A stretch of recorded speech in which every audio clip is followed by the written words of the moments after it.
Welcome to Padmavati channel అండి.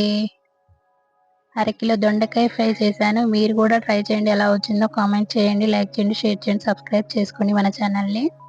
పెనం పెట్టుకొని 2 స్పూన్ ఆయిల్ వేసుకొని ముక్కలుగా కట్ చేసుకున్న దొండకాయ ముక్కల్ని అందులో వేసుకోవాలండి.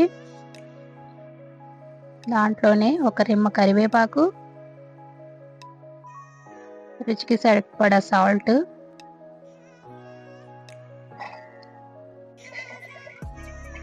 కొద్దిగా పసుపు,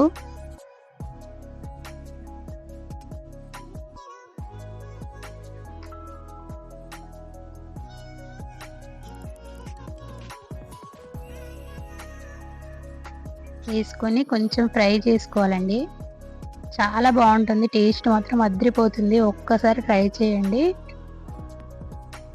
అలాగే కొంచెం మూత పెట్టుకొని మగ్గించుకోవాలండి. అవి మగ్గుతుంది, లేకపోతే కొంచెం ఉడికినట్టు ఉండవు. అందుకనేసి కొంచెం మూత పెట్టుకొని మగ్గించుకోవాలి. తర్వాత ఒకసారి మళ్ళీ తీసి కలిపేసి మళ్ళీ ఒకసారి పెట్టుకోవాలి. అలా కొంచెం ఉడికినట్టు అవుతుంది.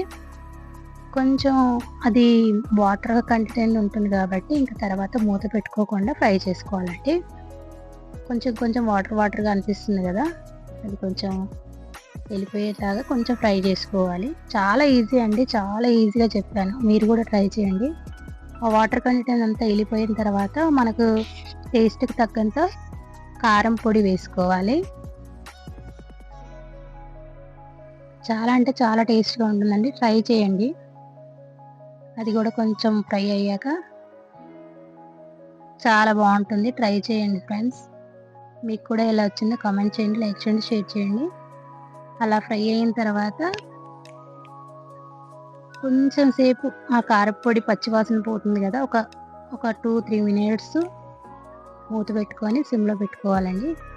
అయిపోయిన తర్వాత మళ్ళీ కొంచెం ధనియాల పొడి, కొంచెం కొత్తిమీర వేసుకొని స్టవ్ ఆఫ్ చేసుకోవడమేనండి, ఇంకేం లేదు. చాలా ఈజీ ప్రాసెస్లో చెప్పాను. మీరు కూడా ట్రై చేయండి. చాలా టేస్ట్గా ఉంటుంది, చాలా బాగుంటుంది ఫ్రెండ్స్.